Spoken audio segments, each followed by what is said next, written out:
ಕಳೆದ ಸುಮಾರು ವರ್ಷಗಳಿಂದ ಗುಲ್ಬರ್ಗಾ ವಿಶ್ವವಿದ್ಯಾಲಯದ ಸಂಗೀತ ವಿಭಾಗದಲ್ಲಿ ಸಂಗೀತ ಶಿಕ್ಷಕರ ನೇಮಕಾತಿ ಮತ್ತು ವಿದ್ಯಾರ್ಥಿಗಳ ಮೇಲೆ ನಡೆಯುತ್ತಿರುವ ಅನ್ಯಾಯವನ್ನು ಸರ್ಕಾರ ಕೂಡಲೇ ಸರಿಪಡಿಸಬೇಕೆಂದು ನವಕರ್ನಾಟಕ ಸಂಗೀತ ಪದವೀಧರರ ಸಂಘದ ಬಂಡಯ್ಯ ಹಿರೇಮಠ್ ಸೇರಿದಂತೆ ಅಲ್ಲಿನ ವಿದ್ಯಾರ್ಥಿಗಳು ಆಗ್ರಹ ಮಾಡಿದ್ದಾರೆ. ಕಲಬುರಗಿ ನಗರದ ಪತ್ರಿಕಾ ಭವನದಲ್ಲಿ ನಡೆದ ಸುದ್ದಿಗೋಷ್ಠಿಯಲ್ಲಿ ಮಾತನಾಡಿದ ಅವರು, ಸಮಾಜ ಕಲ್ಯಾಣ ಇಲಾಖೆ, ವಸತಿ ನಿಜಾಲಯಗಳಲ್ಲಿ ಹಾಗೂ ಸಾರ್ವಜನಿಕ ಶಿಕ್ಷಣ ಇಲಾಖೆ, ಪ್ರಾಥಮಿಕ ಹಾಗೂ ಪ್ರೌಢ ಮತ್ತು ಅನುದಾನಿತ ಎಲ್ಲ ಸರ್ಕಾರ ಶಾಲೆಗಳಲ್ಲಿ ಸಂಗೀತ ಶಿಕ್ಷಕರ ಹುದ್ದೆಗಳ ನೇಮಕಾತಿ ಮಾಡಬೇಕು ಹಾಗೂ ಗುಲ್ಬರ್ಗಾ ವಿಶ್ವವಿದ್ಯಾಲಯದಲ್ಲಿ ಹಾಗೂ ರಾಜ್ಯದ ಎಲ್ಲ ವಿಶ್ವವಿದ್ಯಾಲಯಗಳಲ್ಲಿ ಉಪನ್ಯಾಸಕರನ್ನು ಸ್ನಾತಕೋತ್ತರ ಹಾಗೂ ಪದವಿಯಲ್ಲಿ ಖಾಯಂ ಹುದ್ದೆ ನೇಮಕಾತಿ ಮಾಡಬೇಕು. ಇನ್ನು ವಿಶೇಷವಾಗಿ ನಿರಂತರವಾಗಿ ಗುಲ್ಬರ್ಗಾ ವಿಶ್ವವಿದ್ಯಾಲಯದಲ್ಲಿ ಸಂಗೀತ ವಿಭಾಗದಲ್ಲಿ ಅಭ್ಯಾಸಿಸುವ ವಿದ್ಯಾರ್ಥಿಗಳಿಗೆ ಈ ಹಿಂದಿನಿಂದಲೂ ಅತಿಥಿ ಉಪನ್ಯಾಸಕರಾಗಿ ಸೇವೆ ಸಲ್ಲಿಸುತ್ತಿರುವ ಡಾಕ್ಟರ್ ಲಕ್ಷ್ಮೀ ಶಂಕರ್ ಜೋಶಿ ಅವರು ವಿದ್ಯಾರ್ಥಿಗಳ ಫಲಿತಾಂಶಗಳಲ್ಲಿ ಕಾಲೇಜಿಗೆ ಬರದೇ ಇರುವ ಹಾಗೂ ಆಂತರಿಕ ಪರೀಕ್ಷೆಯಲ್ಲಿ ಹಾಜರು ಇರದೇ ಇರುವ ವಿದ್ಯಾರ್ಥಿಗಳ ಅಂಕಗಳನ್ನು ಹೆಚ್ಚು ಹಾಕಿ ಪ್ರತಿನಿತ್ಯ ವಿಶ್ವವಿದ್ಯಾಲಯಕ್ಕೆ ಬಂದಿರುವಂಥ ವಿದ್ಯಾರ್ಥಿಗಳಿಗೆ ಅತಿ ಕಡಿಮೆ ಅಂಕಗಳನ್ನು ಹಾಕಿ ಮಾನಸಿಕವಾಗಿ ಕುಗ್ಗಿಸಿರುತ್ತಾರೆ. ಈ ಕುರಿತಾಗಿ ವಿಶ್ವವಿದ್ಯಾಲಯ ಆಡಳಿತ ಮಂಡಳಿಗೆ ಪತ್ರ ಬರೆದರೂ ಯಾವುದೇ ಕ್ರಮ ಕೈಗೊಂಡಿಲ್ಲ. ಹಾಗಾಗಿ ಕೂಡಲೇ ಗುಲ್ಬರ್ಗಾ ವಿಶ್ವವಿದ್ಯಾಲಯ ಆಡಳಿತ ಮಂಡಳಿಯವರು ತಪ್ಪಿತಸ್ಥರ ವಿರುದ್ಧ ಕ್ರಮ ಕೈಗೊಂಡು ಅಲ್ಲಿನ ಅತಿಥಿ ಉಪನ್ಯಾಸಕರಿಗೆ ವಜಾಗೊಳಿಸಬೇಕು. ಸೂಕ್ತ ಉಪನ್ಯಾಸಕರನ್ನು ಆಯ್ಕೆ ಮಾಡಿ ಪ್ರಾಮಾಣಿಕವಾಗಿ ಇರುವ ವಿದ್ಯಾರ್ಥಿಗಳಿಗೆ ನ್ಯಾಯ ದೊರಕಿಸಿಕೊಡಬೇಕೆಂದು ಆಗ್ರಹ ಮಾಡಿದರು. Bureau report, RJ32 Kannada news, Kalaburagi. ಪದವಿಯನ್ನು ಪಡೆದುಕೊಳ್ತಾ ಇದ್ದಾರೆ. ಕಾರಣ ಇವತ್ತು ನಾವು ಬಂದಿರೋ ಉದ್ದೇಶ ಏನು ಅಂತ ಕೇಳಿದ್ರೆ, ಹಿಂದೆ ನಡೆದಿರತಕ್ಕಂಥ ಇಲ್ಲಿವರೆಗೂ ಏನು ವಿದ್ಯಾರ್ಥಿಗಳೆಲ್ಲ ಅದರೊಳಗೆ ತಾವು ವಿದ್ಯಾರ್ಜನೆಯನ್ನು ಮಾಡ್ತಾ ಇರಬೇಕಾದ್ರೆ ಅಲ್ಲಿ ಯಾರು ದಿನನಿತ್ಯದೊಳಗೆ ಕ್ಲಾಸಿಗೆ ಬಂದಿದ್ದಾರೆ ಅಂಥ ವಿದ್ಯಾರ್ಥಿಗಳನ್ನು ಹೊರತುಪಡಿಸಿ ಇನ್ನು ಬರದೇ ಇರತಕ್ಕಂಥ ವಿದ್ಯಾರ್ಥಿಗಳಿಗೆ ಅಲ್ಲಿ ಅವ್ರಿಗಿಂತ ಹೆಚ್ಚಿನ ಮಾರ್ಕ್ಸ್ ಮತ್ತು ಪ್ರಾಕ್ಟಿಕಲ್ಲು ಥಿಯರಿ 2 ಎಕ್ಸಾಮ್ ಇರುತ್ತೆ. ಪ್ರಾಕ್ಟಿಕಲ್ಗೆ ಬಾರದೇ ಇರತಕ್ಕಂಥ ಅಬ್ಸೆಂಟ್ ವಿದ್ಯಾರ್ಥಿಗಳು ಇವತ್ತು ರಿಸಲ್ಟ್ ಬಂದ ನಂತರದೊಳಗೆ ಅವ್ರದ್ದು ರೆಗ್ಯುಲರ್ ಆಗಿ ಬಂದ ವಿದ್ಯಾರ್ಥಿಗಳಿಗಿಂತ ಅವ್ರದ್ದು ಅಂಕ ಹೆಚ್ಚಿಗೆ ಇರ್ತಾ ಇದೆ.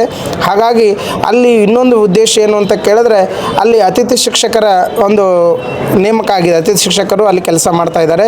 ಅದಕ್ಕೆ ಅವರಿಂದ ತೊಂದರೆ ಆಗ್ತಾ ಇದೆ ಅಂತಕ್ಕಂಥದ್ದನ್ನು ನಮ್ಮೆಲ್ಲ ಪದವೀಧರರು ಹೇಳ್ತಾ ಬರ್ತಾ ಇದ್ದಾರೆ, ನಮ್ಮೆಲ್ಲ ಸಂಗೀತ ಪದವೀಧರರು ಎಲ್ಲ. ಅದಕ್ಕೆ ಅದರ ಕುರಿತು ಇವತ್ತು ಅವರೇ ಖುದ್ದಾಗಿ ಬಂದು ಅವರಿಗಾದ ಮೋಸ, ಅವರಿಗಾದ ವಂಚನೆಯನ್ನು ಇಲ್ಲಿ ತಮ್ಮ ಮೂಲಕ ಸರ್ಕಾರಕ್ಕೂ ಮತ್ತು ಸಂಬಂಧಪಟ್ಟ ಅಧಿಕಾರಿಗಳು, ಉನ್ನತ ಶಿಕ್ಷಣ ಸಚಿವರು ಮೊದಲುಗೊಂಡು ಮುಖ್ಯಮಂತ್ರಿಗಳಿಗೂ ಇದರ ಕುರಿತು ಅವರು ಹೋಗಿ ಅವ್ರನ್ನ ಭೇಟಿಯಾಗಿ ಕುಲಸಚಿವರಿಗೆ ಭೇಟಿಯಾಗಿ ಮಾತುಗಳನ್ನು ಆಡಿದರು. ವಿದ್ಯಾರ್ಥಿಗಳಿಗೆ ನೀವು ಏನು ಮಾಡಿದ್ರು ನಮ್ಮನ್ನು ಏನೂ ಮಾಡ್ಕೊಳ್ಳೋಕೆ ಆಗಂಗಿಲ್ಲ ಅಂತಕ್ಕಂಥ ಉಡಾಫೆ ಉತ್ತರಗಳನ್ನು ಅವ್ರು ಕೊಡ್ತಾ ಇದ್ದಾರೆ ಅಂತಂದರೆ ಅವರೆಷ್ಟು ಪ್ರಬಲವಾಗಿ ಬೆಳೆದಿದ್ದಾರೆ ಅನ್ನೋದು ನಮಗೆ ಇವತ್ತು ಕಂಡು ಬರ್ತಾ ಇದೆ. ನಮ್ಮ ವಿನಂತಿ, ನಮ್ಮ ಸಂಘದ ಪರವಾಗಿ ವಿನಂತಿ ಇಷ್ಟೇ, ಯಾರು ಒಳ್ಳೆಯ ವಿದ್ಯಾರ್ಥಿಗಳಿಗೂ ಇದ್ದಾರೆ ಅವರಿಗೆ ಅವಕಾಶ ಕೊಡಬೇಕು.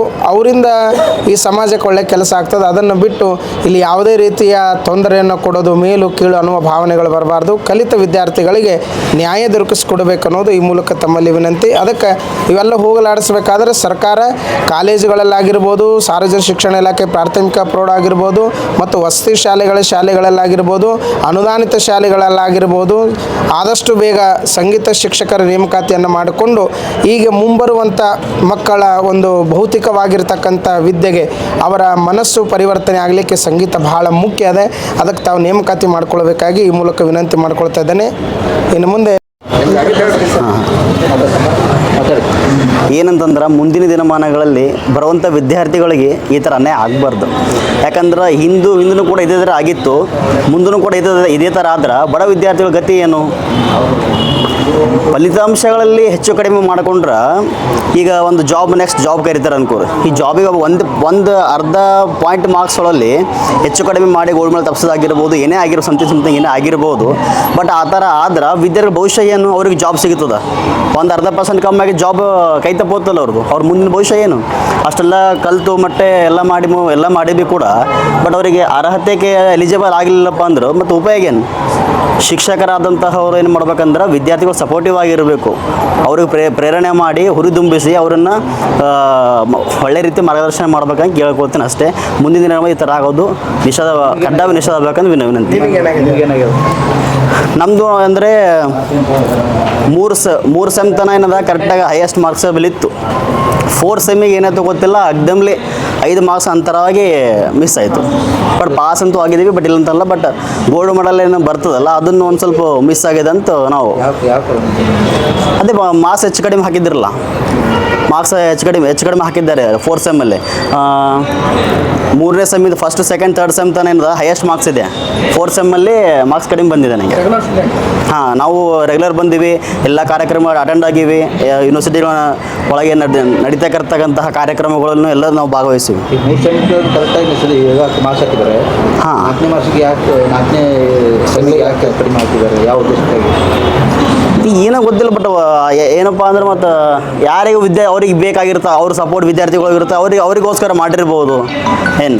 ಇನ್ನೊಂದು ನಾವು ಕೇಳ್ಪಟ್ಟೆ ಇನ್ಸೈಡಿಂದ, ಆ ವಿದ್ಯಾರ್ಥಿಗೆ ಏನು ಮಾರ್ಕ್ಸ್ ಹೆಚ್ಚಿಗೆ ಹಾಕ್ಯಾರಲ್ಲ ಆ ವಿದ್ಯಾರ್ಥಿನಿ ಏನದಪ್ಪ ಅಂದ್ರೆ ಕ್ಲಾಸಿಗೆ ರೆಗ್ಯುಲರ್ ಬಂದಿಲ್ಲ ಅಂತ, ಬಟ್ ಪ್ರಾಕ್ಟಿಕಲಲ್ಲಿ ಅಷ್ಟೊಂದು ಏನು ಹಾಡಿಲ್ಲ ಅಂತ ಏನೋ ಕೇಳ್ಪಟ್ಟೆ ನಾನು. ಈ ಥರ ವಿದ್ಯಾರ್ಥಿಗಳು ಇನ್ಸೈಡಿಂದ ಬಂದು ಸುದ್ದಿ ಇದು. ಬಟ್ ನಾವು ರೆಗ್ಯುಲರ್ ಬಂದೀವಿ, ರೆಗ್ಯುಲರ್ ಇದು ಮಾಡೀವಿ, ಬಟ್ ನಮಗೆ ಕಡಿಮೆ ಮಾರ್ಕ್ಸ್ ಆಗ್ತದೆ ಮತ್ತು ಗೋಲ್ಡ್ ಮೆಡಲ್ ಎಲ್ಲ ಸ್ವಲ್ಪ ಮಿಕ್ಸ್ ಆಗ್ತದೆ ಅಂದ್ರೆ ಮತ್ತು ನಾವು ವಿಚಾರ ಮಾಡ್ಬೇಕಾದ್ರೆ ಮುಂದಿನ ದಿನ ಬಳಿ ಈ ಥರ ಆಗ್ಬಾರ್ದು ಅಷ್ಟೇ, ಅದು ಮತ್ತೇನಿಲ್ಲ. ನಮ್ಮ ಚೇತನ್ ಅಂತ ಹೇಳಿ. ನಮಸ್ಕಾರ, ನಾನು ಸಿದ್ಧಲಿಂಗ ಎನ್ ಮಾಹೂರ್ ಅಂತೇಳಿ 2022ರಲ್ಲಿ ಗುಲ್ಬರ್ಗಾ ವಿಶ್ವವಿದ್ಯಾಲಯದ ಪಾಸ್ಔಟ್ ವಿದ್ಯಾರ್ಥಿ. ಅಲ್ಲಿ ನನ್ನ ಒಂದು ಬ್ಯಾಚಲ್ಲಿ ನಾನು ಪ್ರತಿನಿತ್ಯ ಬರುವಂತಹ ವಿದ್ಯಾರ್ಥಿ. ಯಾವುದೇ ಕಾರ್ಯಕ್ರಮಗಳಾಗಲಿ, ಇಂಟರ್ನಲ್ ಎಕ್ಸಾಮ್ಸ್ ಆಗಲಿ, ಎಲ್ಲದಕ್ಕೂ ಅಟೆಂಡ್ ಇದ್ದೆ ನಾನು. ಫಸ್ಟ್ ಸೆಮ್ ಸೆಕೆಂಡ್ ಸೆಮ್ ಚೆನ್ನಾಗೇ ಇತ್ತು. ಆದರೆ 3ನೇ ಸೆಮ್ಮಲ್ಲಿ ಏನು ಮಾಡಿದ್ರಂದರೆ ನನ್ನ ಇಂಟರ್ನಲ್ ಎಕ್ಸಾಮ್ ಮಾರ್ಕ್ಸ್ಗಳನ್ನು ಕಮ್ಮಿ ಮಾಡಿಬಿಟ್ರು. ಯಾಕ್ರಿ ಅಂತ ಕೇಳಿದಾಗ ಅವರು ಇಂಟರ್ನಲ್ ಎಕ್ಸಾಮ್ ಮಾರ್ಕ್ಸ್ ಹಾಕಿದ್ದು 20ಕ್ಕೆ 8 ಅಂಕಗಳನ್ನು ಹಾಕಿದ್ರು. ಅದು ನಾನು ಮತ್ತೆ ಅಲ್ಲಿ ಲೆಟ್ರ್ ಕೊಟ್ಟು ಯಾಕೆ ಅಂಥೇಳಿ ಪರಿಶೀಲನೆ ಮಾಡಿದಾಗ ಅದು ನನಗೆ ಗೊತ್ತಿಲ್ಲಾರ್ದಂಗೆ ಮತ್ತೆ ವೆಬ್ಸೈಟಲ್ಲಿ ನೋಡಿದಾಗ ಅಲ್ಲಿ ಚೇಂಜ್ ಆಗಿತ್ತು ಅಂಕ. ಮತ್ತೆ 20ಕ್ಕೆ 14, 16, 17 ಈ ರೀತಿಯಾಗಿ ಚೇಂಜ್ ಆಗಿತ್ತು. ಇದು ಯಾವ ಅಧಿಕಾರ, ಇದು ಯಾವ ನ್ಯಾಯ, ಯಾಕೆ ಈ ರೀತಿ ಮಾಡಿದ್ರು ಅನ್ನೋದೇ ಒಂದು ರಹಸ್ಯವಾದ ವಿಚಾರ ಆಗಿತ್ತು. ಇದನ್ನು ಯಾರು ಹೇಳೋರು ಕೇಳೋರು ಅಲ್ಲಿಲ್ವಾ? ಇದಕ್ಕೆ ಸಂಬಂಧಪಟ್ಟ ಅಧಿಕಾರಿಗಳಿದೇನು ಪರಿಶೀಲನೆ ಮಾಡಲ್ವಾ? ಅಲ್ಲಿರುವಂತಹ ಉಪನ್ಯಾಸಕರೇ ಸರ್ವಾಧಿಕಾರವನ್ನು ಮಾಡ್ತಾರಾ ಅನ್ನುವ ಒಂದು ಗೊಂದಲ ಕೂಡ ಆಗಿತ್ತು. ಹಾಗಾಗಿ ಅದು ಯಾಕೆ ಅಂತ ಕೇಳಿದ್ದಕ್ಕೆ ನನಗೆ 4ನೇ ಸೆಮ್ಮಲ್ಲಿ ಫೈನಲ್ ಸೆಮ್ಮಲ್ಲಿ ಏನು ಮಾಡಿದ್ರು ಅಂದರೆ ಆ ಒಂದು ಸಿಟ್ಟಿಗೆ ನನ್ನ ಒಂದು ಗೋಲ್ಡ್ ಮೆಡಲ್ ಆಗುವುದನ್ನು ತಪ್ಪಿಸಿದ್ರು. ಕೇವಲ ಒಂದೇ ಒಂದು ಪಾಯಿಂಟಿಂದ ಇನ್ನೋರ್ವ ವಿದ್ಯಾರ್ಥಿನಿಗೆ ಆ ಒಂದು ಗೋಲ್ಡ್ ಮೆಡಲ್ ಕೊಟ್ಟರು. ಆದರೆ ಅವರು ನನ್ನಷ್ಟು ರೆಗ್ಯುಲರ್ ಬಂದಿಲ್ಲ ಅನ್ಕೋತೀನಿ. ಆದರೂ ಕೂಡ ಇಲ್ಲಿ ನಡೆಯುವಂಥ ಈ ಕೃತ್ಯಗಳು ಇಲ್ಲಿಗೆ ಕಡಿವಾಣ ಆಗಬೇಕು. ಮುಂಬರುವಂತಹ ವಿದ್ಯಾರ್ಥಿಗಳಿಗೆ ಈ ರೀತಿಯ ಅನ್ಯಾಯಗಳು ಆಗಬಾರ್ದು. ಡಾಕ್ಟರ್ ಲಕ್ಷ್ಮೀಶಂಕರ್ ಜೋಶಿ ಮೇಡಮ್ ಅವರೇ ಇದನ್ನು ಮಾಡಿದ್ದಾರೆ ಅಂತೇಳಿ ನಾನು ಹೇಳೋಕ್ಕೆ ಇಷ್ಟಪಡ್ತೀನಿ. ಯಾಕಂದರೆ ಅವರು ಈ ಒಂದು ಕೃತ್ಯವನ್ನು ಎಸಗಿದ್ದಾರೆ ಅಂತ ಹೇಳಿ ನಾನು ಹೇಳೋಕ್ಕೆ ಇಷ್ಟಪಡ್ತೀನಿ. ಸೊ ಮುಂಬರುವಂಥ ವಿದ್ಯಾರ್ಥಿಗಳಿಗೆ ಈ ರೀತಿಯಾದ ಒಂದು ಅನ್ಯಾಯ ಆಗಬಾರ್ದು.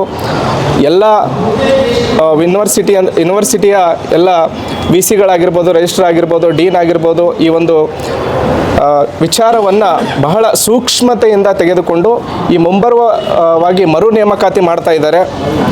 ಆ ಒಂದು ನೇಮಕಾತಿಯಲ್ಲಿ ಒಳ್ಳೆಯ ಉಪನ್ಯಾಸಕರನ್ನು ಮಾತ್ರ ಆಯ್ಕೆ ಮಾಡಿಕೊಳ್ಬೇಕು.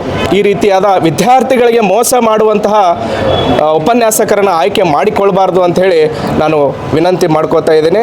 ಅದೇ ರೀತಿ ಕೆಲವರು ವಾದ್ಯ ಸಾಥ್ ನೀಡುವಂಥವರು ಆಗಿರ್ಬೋದು, ಹಾಗೂ ವೋಕಲ್ ಟ್ರೈನಿಂಗ್ ನೀಡುವಂಥವ್ರು ಆಗಿರ್ಬೋದು, ಅಲ್ಲಿ ಕೆಲವು ದುಶ್ಚಟಗಳು ಕೂಡ ಮಾಡ್ತಾ ಇದ್ದಾರೆ.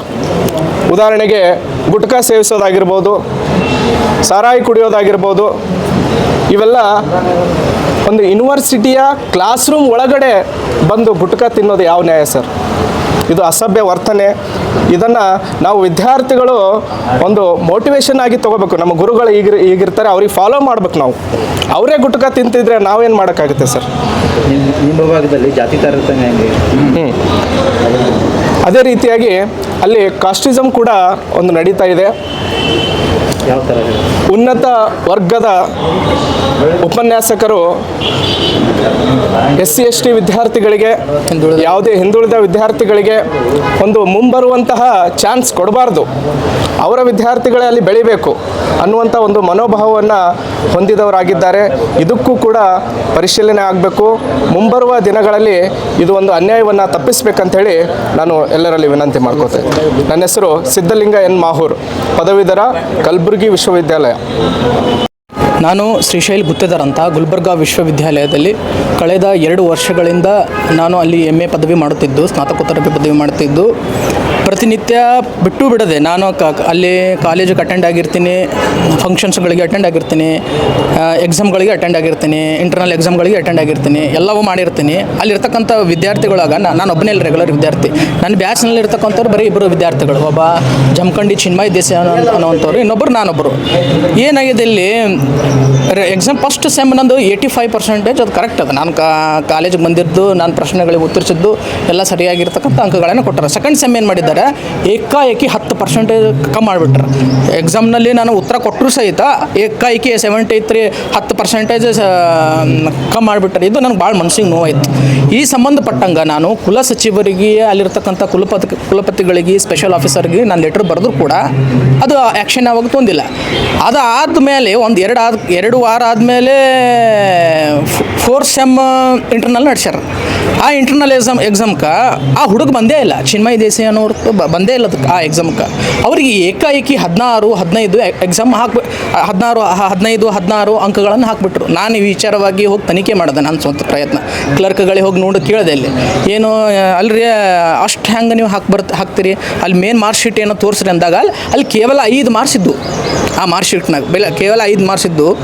ಅಲ್ಲಿ UCMSನಾಗ ಅಟೆಂಡ್ ಆಗಿದ್ದು, ಅಲ್ಲಿ ಸೇರ್ಪಡೆ ಆಗಿದ್ದು 19 ಮಾರ್ಕ್ಸ್. ಇದೇ ಅವನ ಯಾರಿ ಇಲ್ಲಿ ಇದ್ರೊಳಗೆ ಯಾವುದೋ ರಾಜಕೀಯ ಮಾಡ್ಯಾರ, ಜಾತಿ ಮಾಡ್ಯಾರ, ಸ್ಪಷ್ಟವಾಗಿ ಇದೇ ಗೊತ್ತಾಗ್ತದೆ. ಮತ್ತು ಹೊರತುಪಡಿಸಿ ಏನೂ ಇಲ್ಲ. ಇದು ನಮಗೆ ಅನ್ಯಾಯ ಆಗಿದೆ. ಇದು ನನ್ನ ಬ್ಯಾಚಿಗೆ ಅಷ್ಟೇ ಅಲ್ರಿ, ಇದು ನಮ್ಮ ಸಿದ್ಧಲಿಂಗಣ್ಣವ್ರು ಅದಾರ ನೋಡ್ರಿ, ಇಲ್ಲಿ ಸಿದ್ಧಲಿಂಗಣ್ಣವ್ರು ಅದಾರ, ನಮ್ಮ ಚೇತನ್ ಅವ್ರು ಅದಾರ. ಉದ್ದೇಶಪೂರ್ವಕವಾಗಿ ಹಿಂದುಳಿದ ವರ್ಗದ ವಿದ್ಯಾರ್ಥಿಗಳು, SC/ST ವಿದ್ಯಾರ್ಥಿಗಳು ಮುಂದೆ ಬರಬಾರ್ದು ಅಂಥೇಳಿ ಈ ರೀತಿಯಲ್ಲಿ ಕೃತ್ಯವನ್ನು ಎಸಗ್ತಾ ಇದ್ದಾರೆ. ಅತಿಥಿ ಉಪನ್ಯಾಸಕರಾಗಿರುವಂಥ ಶ್ರೀ ಲಕ್ಷ್ಮೀಶಂಕರ್ ಜೋಶಿಯವರಾಗಿರ್ಬೋದು, ಜೈತೀರ್ಥ ಅಧ್ಯಾಯ ಆಗಿರ್ಬೋದು, ಇಂಥವ್ರು ಅಲ್ಲಿ ಕೆಲವೊಬ್ಬರು ಇಲ್ಲಿ ಒಂದು ಕೃತ್ಯವನ್ನು ಎಸಗ್ತಾ ಇದ್ದಾರೆ. ಇದು ಕಡಿವಾಣ ಹಾಕಬೇಕು. ಕುಲಪತಿಗಳಿಗೆ, ಕುಲ ಸಚಿವರಿಗೆ ನಾವು ನೋಡ್ರಿ, ನಮ್ಮ ಬ್ಯಾಚಿಗೆ ಅಷ್ಟೇ ಅಲ್ಲ, ಪ್ರತಿಯೊಂದು ಬ್ಯಾಚಿಗೆ ಇವ್ರ ವಿರುದ್ಧ ಒಂದು ಲೆಟ್ರ್ ಹೋಗೇ ಹೋಗ್ತದೆ VC ಅವರಿಗೆ. ಹಾಗಾಗಿ ಇವರು ಏನೋ ಅದಕ್ಕೆ ಆನ್ಸರೇ ಮಾಡೋದಿಲ್ಲ, ಅವ್ರ ವಿರುದ್ಧ ಕ್ರಮ ಕೈಗೊಳ್ಳೋದು. ಹಾಗೆ ಮುಂದೆ ಅವರಿಗೆ ಹಾಕೊಂಡು ಹಾಗೆ ಅತಿಥಿ ಶಿಕ್ಷಕರಾಗಿ ನೇಮಕ ಮಾಡ್ಕೋತೇ ಹೋಗ್ತಾರೆ ವಿನಃ ಅವ್ರ ವಿರುದ್ಧವಾಗಿ ಯಾವುದೇ ಇದು ಮಾಡಿಲ್ಲ. ಇದು ಎಷ್ಟು ವರ್ಷಲಿಕ್ಕೆ ಆಗ್ಲತ್ತೆ? ಇದು ನೋಡ್ರಿ, ನನಗೆ ಗೊತ್ತಿರೋ ಪ್ರಕಾರ ನನ್ನ ಬ್ಯಾಚಿಗಂತೂ ಇದು ಆಗ್ಯದ, ನಮ್ಮ ಸಿದ್ಧಲಿಂಗಣ್ಣವ್ರ ಬ್ಯಾಚಿಗೂ ಆಗ್ಯದ. ಅಲ್ಲಿ ಚೇತನ್ ವಿಶ್ವಕರ್ಮ ಅಂತವ್ರು, ಅವರು 3rd ಸೆಮ್ ಅವ್ರು ರೆಗ್ಯುಲರ್ ವಿದ್ಯಾರ್ಥಿಗಳು. ಚೇತನ ಪ್ರಶಾಂತನವರು ರೆಗ್ಯುಲರ್ ವಿದ್ಯಾರ್ಥಿಗಳು. 3rd ಸೆಮ್ ತನ ಅವ್ರದ್ದು ಫಲಿತಾಂಶ ಕರೆಕ್ಟ್ ಅದ, 4th ಸೆಮ್ಗೆ ಹಳ ಹಿಡಿಸ್ಬಿಟ್ರು. ಇದು ನನಗೇನು ಗುರ್ತಾಗಬೇಕಿಲ್ಲಿ? ಇಲ್ಲಿ ಶುದ್ಧ ಜಾತಿನೇ ಮಾಡಕತ್ತಾರಂತ ಗುರ್ತಾಗಬೇಕಲ್ರಿ, ಮತ್ತೇನು ತೋರಿಸ್ತದೆ ಇದು? ಹಾಗಾಗಿ ಇದು ಕಡಿವಾಣ ಆಗಬೇಕು. ಅವ್ರಿಗೆ ಏನರ ಈ ಒಂದು ಆ ಹುದ್ದೆಯಿಂದ ಏನಾದರೂ ವಜಾಗೊಳಿಸಲಿಲ್ಲ ಅಂದ್ರೆ ನಮ್ಮ ಬಂಡಾಯಜ್ಜರ್ ಹಿರೇಮಠ, ಆ ಬಂಡಾಯಜ್ಜರ ನೇತೃತ್ವದಾಗ ನಾವು ದೊಡ್ಡ ಉಗ್ರವಾಗಿ ಹೋರಾಟ ಮಾಡ್ತೀವಿ. ಕುಲಪತಿಗಳಾಗಿರ್ಬೋದು, ಕುಲಸಚಿವರಾಗಿರ್ಬೋದು, ಸ್ಪೆಷಲ್ ಆಫೀಸರ್ ಆಗಿರ್ಬೋದು, ಇದಕ್ಕೆ ಭಾಳ ಸೂಕ್ಷ್ಮವಾಗಿ ಇದು ತೋರಬೇಕು. ಇವ್ರು ಹಿಂಗೆ ಮಾಡಿದ್ರೆ ನಾವಂತೂ ಭಾಳ ಸೀರಿಯಸ್ ಆಗಬೇಕಾಗ್ತದೆ.